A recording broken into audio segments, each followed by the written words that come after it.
Hello friends, hi, welcome to Kavita channel. आज मैंने एक छोटा सा मैटर तैयार किया है आईटीआर से रिलेटेड। जनरली हमारा भी असेसमेंट ईयर स्टार्ट हो गया है। असेसमेंट ईयर है 2017-18, जिसमें previous year means financial year 2016-17 के लिए आईटीआर फाइल की जाती है। टैक्स तो हमने पहले ही पे कर चुके हैं।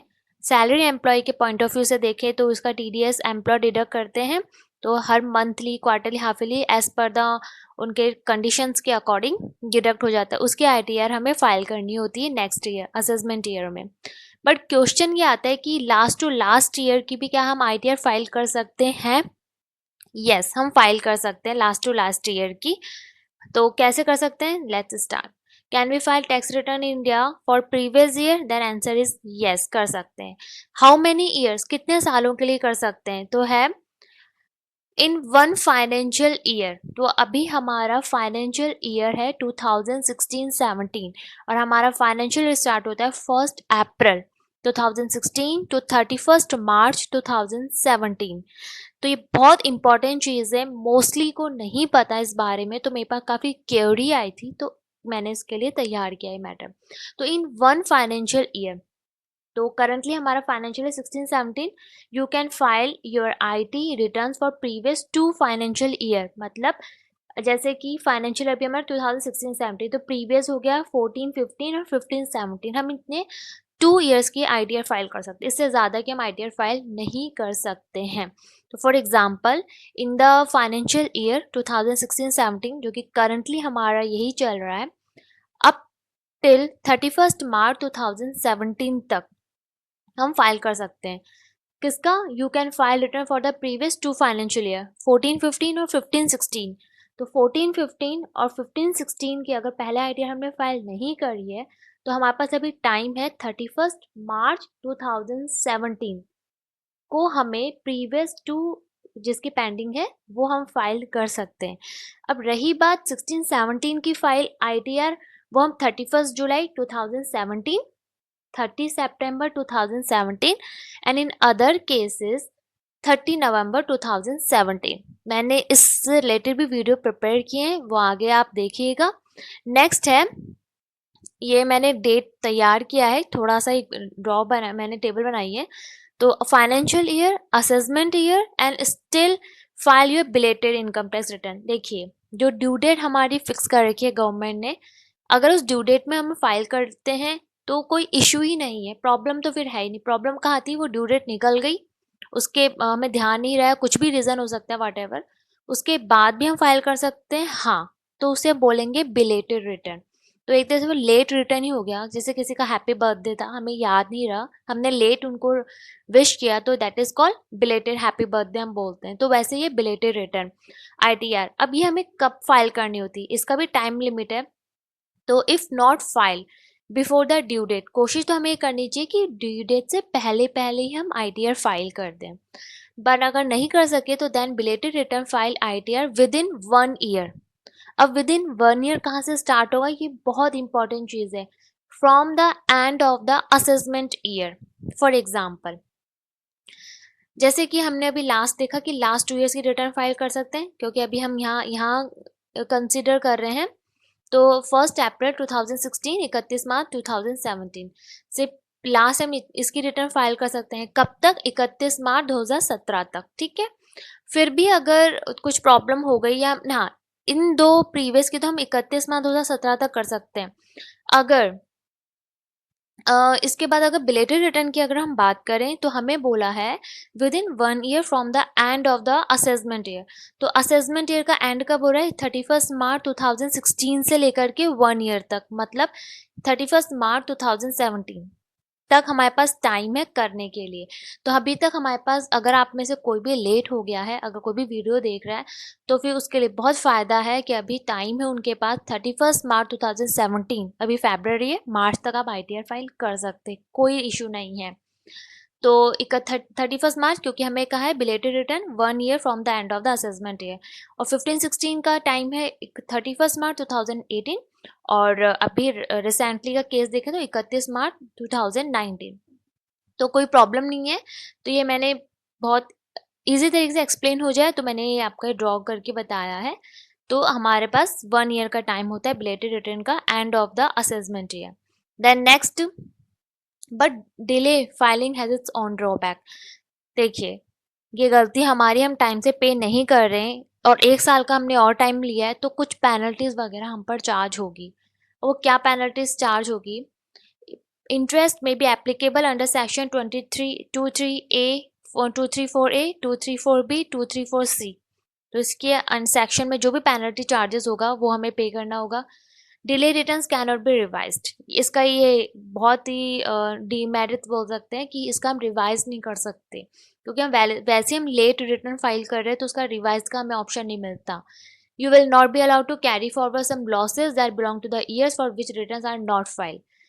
पहले के जितने रिटर्न्स आप जो आपके पेंडिंग है उसके रिटर्न अगर आप फाइल करो तो पेंडिंग का जो भी लॉस होगा उसको आपको कैरी फॉरवर्ड करने की ऑप्शन नहीं मिलेगा। तो इसके कुछ डिमेरिट्स हैं, तो हमें इन सब चीज़ों का भी थोड़ा ध्यान रखना पड़ेगा। Then if you are going to file its yourself, अगर आप खुद ITR फाइल करते हो, करनी भी चाहिए, हमें किस पर डिपेंडेंट नहीं रहना है कि कोई हमारा ITR फाइल करे, हमें खुद करनी चाहिए। देन कुछ छोटे से स्टेप्स मैंने जनरली ओवरव्यू बताया, पूरा डिटेल्स नहीं है, बस बिग बेसिक नॉलेज मैंने तैयार किया है। Before you start the process, सबसे पहले तो आपको अपने हाथ में बैंक स्टेटमेंट लेकर के रखना है। ये बहुत इंपॉर्टेंट चीज़ है। क्यों? क्योंकि बैंक स्टेटमेंट आपने रखा, सेविंग अकाउंट में आपको इंटरेस्ट वगैरह भी मिलता है, तो उसकी लिमिटेशंस भी आपको ध्यान रखनी होगी। आपको ध्यान नहीं रहता, लेकिन बैंक स्टेटमेंट आपके हाथ में रहेगा तो आपको सारे ट्रांजेक्शन्स पता रहेंगे कि गवर्नमेंट बैंक ने कितना TDS डिडक्ट किया, कितना सेविंग्स हमारे पास आया है।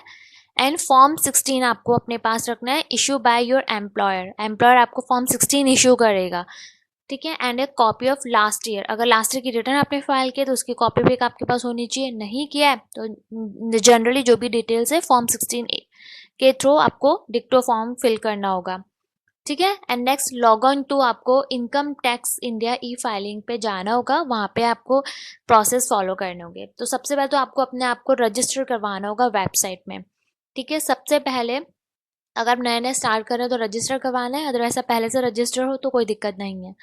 और पैन नंबर आपका मैंडेटरी है, विल बी योर, आपका ID नंबर पूछेंगे उसमें, तो आपको अपना पैन नंबर मेंशन करना होगा। और view your tax credit statement भी आपको देखना है, और देखना भी चाहिए। ये फॉर्म 26 AS बोलते हैं, उसमें सारी डिटेल्स होती है कि आपका कितना कितना टैक्स कब कब डिडक्ट होकर गवर्नमेंट के पास गया है, और ये आपको इस बारे में आपको नॉलेज होनी भी चाहिए। फॉर द फाइनेंशियल ईयर 2016-17, तो 31 मार्च 2017 को क्लियर हो जाएगा 31 मार्च को, क्योंकि आपका एम्प्लॉयर भी अभी प्रोसेसिंग में चल रहे होंगे, क्योंकि अभी ख़त्म नहीं हुआ है और उसका टाइम है अभी 31 जुलाई 2017 तक सैलरी एम्प्लॉय अपनी ITR फाइल कर सकते हैं। The statement will reflect the taxes deducted by your employer, आपके एम्प्लॉयर ने कितना कितना कब कब टैक्स डिडक्ट किया है, वो सारी डिटेल्स आपको फॉर्म 26 AS में मिल जाएगी। Actually deposit with IT department में कितना एक्चुअली गया है, कि आपसे जितना डिडक्ट किया जा रहा है, जितना आपको शो हुआ है उतना ही जा रहा है ना। The TDS as per your form 16 must tally with your figures in form 26 AS। आपको एक क्रॉस चेक करना बहुत ज़रूरी है, 26 AS और फॉर्म 16 का क्रॉस चेक होना करवाना बहुत ज़रूरी है। Then you will be asked whether you wish to, आपको एक आगे ऑप्शन आएगा कि डिजिटली सिग्नेचर की येस या नो, तो उसमें आपको कंफ्यूज होना नहीं है। अगर आपके पास डिजिटल सिग्नेचर है तो yes, otherwise no, generally no ही होता है उसमें। Once the website flash the message about successfully, सारे प्रोसीजर आपने स्टेप्स को फॉलो किए, सिंपल एक फॉर्म फिल हो गया, जो भी डायरेक्शन है सब उसके अंदर मेंशंस होते हैं। मैं कोशिश करूंगी उसका भी एक वीडियो तैयार करने का, तो ये सिंपल एक आपको ओवरव्यू बता रही हूँ। तो ऑन योर स्क्रीन पे आपको फाइलिंग सक्सेसफुली का मैसेज आ जाएगा। You can consider the process to be complete. देखिए, कई बार आपने देखा है, अगर आप ऑनलाइन बैंक के थ्रू पे करते हैं, कोई भी आपने ऑनलाइन चीज़ मंगवाई, बैंक के थ्रू आपने अकाउंट से पे किया, तो आपके अकाउंट से डिडक्ट हो जाता है और सामने पार्टी को पेमेंट हो जाता है, तो आपको इस स्लिप भी आती है कि कॉन्ग्रेचुलेशन या थैंक्स, जो भी सबमिशन के आपके पास रिपोर्ट आती है उसको बोलते हैं एक्नॉलेजमेंट। तो एक्नॉलेजमेंट की कॉपी हमेशा आपको अपने पास एक सिक्योरिटी के तौर पे, एक प्रूफ के तौर पे हमेशा रखनी चाहिए, एक जागरूक होने के लिए। कल को अगर कोई भी इशू होता है, डिफ़ॉल्ट हो जाता है, तो हम वो प्रूफ दिखा सकते हैं कि इस डेट को इतनी अमाउंट का हमने आपको पेमेंट किया और इसकी स्लिप ये है कि आपकी तरफ से एक्नॉलेजमेंट हमें आया था। तो ऐसे ही एक्नॉलेजमेंट आईटी डिपार्टमेंट की तरफ से भी आपको आता है। तो वेबसाइट पे आएगा एक्नॉलेजमेंट, ITRV वेरिफिकेशन होगा, will be generate and you can download. आपको उसे डाउनलोड करना ज़रूरी है ताकि वो एक प्रूफ है कि हाँ आपने ITR फाइल कर दी है। देन नेक्स्ट आपको take a print out of the ITR 5 का प्रिंट आउट लेके आपको अपने पास रखना है कि वो प्रूफ है। साइन इट, आपको अपने उस पर ब्लू कलर से पेन से साइन करना होगा और आपको ये इसका स्पीड पोस्ट या इंडियन पोस्ट के थ्रू आपको बैंगलोर ये पोस्ट करना होगा self with in 120 days filing your return online. या फिर एक और ऑप्शन है, आप आधार कार्ड के नंबर के थ्रू भी आप अपना ई वेरीफाई भी करवा सकते हैं। ई वेरीफाई में आपको पोस्ट नहीं करना होगा और मोबाइल पर आपका OTP नंबर जनरेट होगा और वो क्रॉस चेक हो जाएगा, इससे बिल्कुल क्लियर हो जाएगा कि आपका ई वेरीफाई हो गया है। और ई वेरीफाई होना ही इम्पॉर्टेंट है। और फिर आपका कोई भी रिफंड अमाउंट आना होगा तो रिफंड भी हो जाएगा, सारी डिटेल्स क्लियर हो जाएगी। तो ये सिंपल एक तैयार किया था मैंने matter, then verify I income tax return. Then thanks for watching. Please share subscribe, अगर आप लाइक किया है तो लाइक भी कर दीजिए। And thank you, take care, bye bye.